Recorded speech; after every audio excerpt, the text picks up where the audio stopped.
রাধে রাধে সকলকে। তো তোমরা সবাই কেমন আছো? আশা করছি ভালো আছো। আমি ঈশিকার ছোট্ট একটা ব্লগ চ্যানেলে তোমাদের সকলকে স্বাগত। নাম কিন্তু এখানে মেনশন করে দিয়েছি, অবশ্যই কিন্তু দেখতে ভুলো না। এই ব্লগটা কিন্তু যে যেখান থেকে দেখছো তাদের সবাইকে সেখান থেকেই স্বাগত। আগের ব্লগটা যারা দেখোনি অবশ্যই গিয়ে দেখো, লিংকও প্রোভাইড করে দিলাম আমি। যাবার পরে ফার্স্ট ডে তোমাদেরকে আগের ব্লগে দেখিয়েছি আমি পুরীতে ঢোকার আগের মুহূর্ত আর যাওয়ার শেষ মুহূর্তটা। আর এটা হচ্ছে যেদিন পুরী আমি যাই সেই দিনের মুহূর্ত।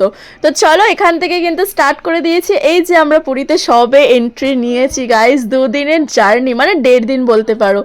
এসেই আমি কিন্তু প্রথমে রুমে ঢুকে স্নান টান করে ফ্রেশ হয়ে নিয়েছি। আজকে সমুদ্র নামার কোনো প্ল্যান নেই আমার আর আমার মায়ের। তো ভেবেছিলাম একটু রেস্ট নেবো, তারপরে ভাবলাম আমার যেহেতু কয়েকটা ভিডিও বানানো রয়েছে তাই দাদা বৌদি ভাই বোন মামা মামিদের সাথে সমুদ্রে চলে আসলাম। এই যে এরা এখানে বসে রেস্ট নিচ্ছে আর আমি রীতিমতন শ্যাম্পু ট্যাম্পু করেই এখানে এসে বসেছি। আর এত নোনা এরিয়াতে আমি ফার্স্ট টাইম এসেছি, মানে পুরীতে কিন্তু আমি ফার্স্ট টাইম এসেছি, লাইফে ফার্স্ট টাইম। হতে পারে এটাই লাস্ট টাইম, জানি না, যদি ভগবান কখনো ডাকে তাহলে হয়তো আসা হবে। প্রায় আধা ঘন্টা পর দেখলাম আমার মাও চলে এসেছে, আর মায়ের সাথে আমি চলে এসেছি এখানে কয়েকটা জিনিস কেনাকাটি করতে বা দেখতে আর কি। আমি এখান থেকে একটা ব্রেসলেট কিনেছি আর কয়েকটা বাসনপত্র, দামও মা জিজ্ঞাসা করছে। যাই হোক, এখানে কিন্তু আমি যখন আগে দীঘায় গেছিলাম তখন এই উট বলো ঘোড়া বলো আর যাদের যাদের রাখে আর কি পিঠে চড়ানোর জন্য, সেই সব দেখে না আমি পুরো রীতিমতন কান্না করে দিয়েছিলাম। জানি না কেন আমার ভীষণ মায়া লাগে এসব দেখলে, চোখ থেকে জল বেরিয়ে আসে। তো রীতিমতন পুরীতে এসেও দেখি উট রয়েছে, এখানে ঘোড়া টোড়া সবই রয়েছে, সবাই উঠছে, বাট আমি উঠিনি। আমার মা বলেছিল যে উঠবি কি, আমি না না আমি উঠবো না, কারণ আমার ভেতর থেকে জানি না কেন আমার খুব কষ্ট হয় দেখলে। মানে দীঘাতে যখন গেছিলাম না ভোরবেলা যখন নেমেছিলাম আমি দেখেই কেঁদে ফেলেছিলাম। হতে পারে এটা যা যা নিজের পার্সোনাল একটা চয়েস থাকে। হঠাৎ করে ভিডিও করতে করতে দেখি পেছনে মামাকে সবাই বালি দিয়ে চাপা দিয়ে দিচ্ছে, মানে এটা খুবই ফানি লাগে দেখলে। আমি ফার্স্ট টাইম আমার মানে এক্সপিরিয়েন্স হচ্ছে। আমি সবসময় ভিডিওতে দেখেছি সবাইকে বালি টালি চাপা দিয়ে দেয়।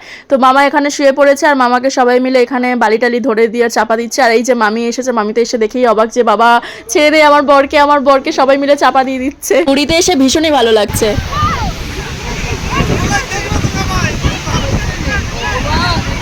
পরে সবাই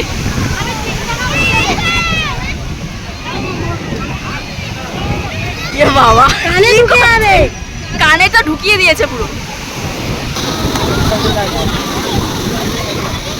আর জল ঢুকেছে।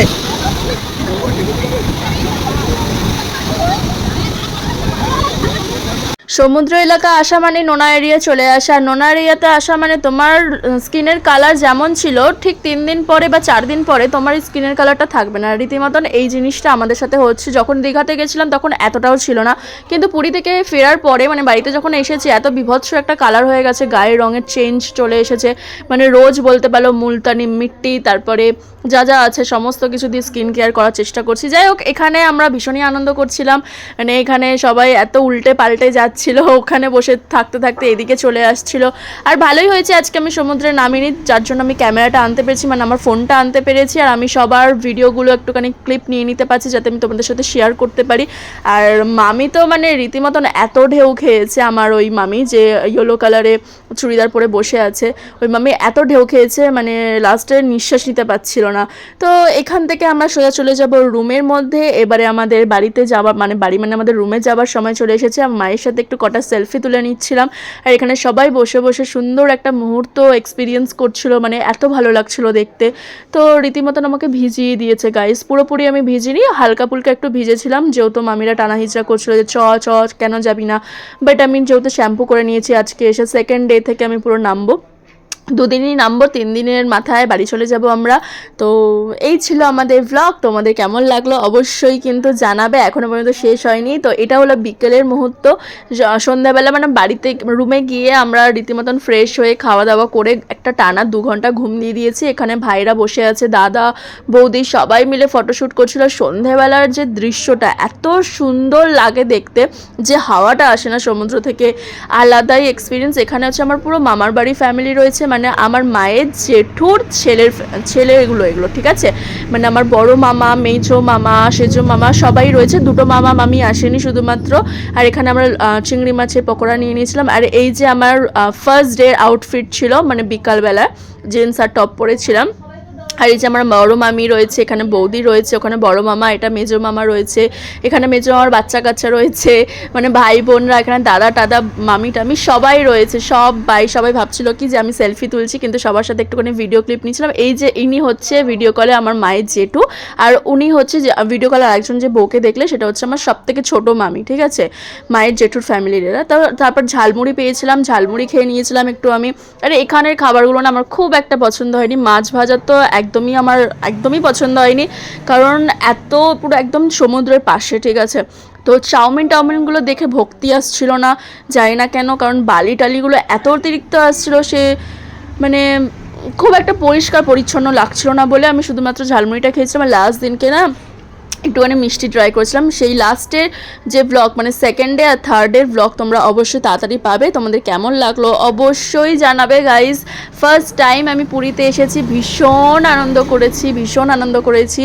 আর এই যে দাদা বলছিল তুই ফটো ভিডিও করবি না, তো একটু চলে যাচ্ছিলাম একটু ভিডিও শ্যুট করার জন্য, বাট সমুদ্রের উত্তালটা এত অতিরিক্ত ছিল, পুরো ভিজিয়ে দেওয়ার মতন। তো সেকেন্ড ডে ছিল এটা, আমরা সকাল সকাল চলে আসি, কারণ আমার কয়েকটা ভিডিও শ্যুট করার রয়েছে, সেগুলো শর্ট ভিডিও, যেগুলো তোমরা খুব তাড়াতাড়ি দেখতে পারবে। একটা হচ্ছে সমুদ্রকে এঁকে নিয়ে যাচ্ছি আমি, আর একটা হচ্ছে এক মুঠো সমুদ্রকে আমি জারে ভরে নিয়ে যাব আমার বাড়িতে। তো আমাকে ক্যামেরা ধরে দেওয়ার মতন কেউ ছিল না বলে আমার ভাইকে দিয়ে আমি আঁকিয়েছি, মানে আমার বড় মামার ছোটো ছেলেকে দিয়ে আঁকিয়েছি যে তুই এঁকে দে, তাহলে আমি ভিডিওটা মানে ভালোভাবে শ্যুট করতে পারবো। আর সকালবেলা সবাই মাছ ধরে ফিরছিল, মানে এত উত্তাল ছিল। দীঘার আর পুরীর সমুদ্রের ঢেউয়ের মধ্যে অনেক পার্থক্য, মানে হিউজ ডিফারেন্স রয়েছে।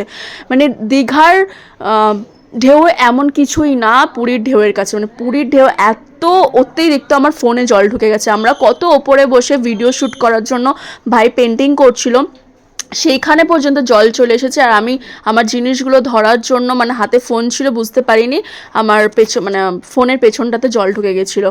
মানে এই যে কতটা দূরে আমরা বসে আছি দেখো, তোমাদের হয়তো মনে হচ্ছে অনেকটা কাছে, কিন্তু আমরা অনেকটা দূরে বসে আছি, অনেকটা উঁচুতে বসে আছি, তারপরও পুরো জল চলে এসেছিলো। তো কেমন লাগলো অবশ্যই জানিও, লাইক কমেন্ট শেয়ার সাবস্ক্রাইব করতে ভুলো না। তাড়াতাড়ি আসছি, টাটা।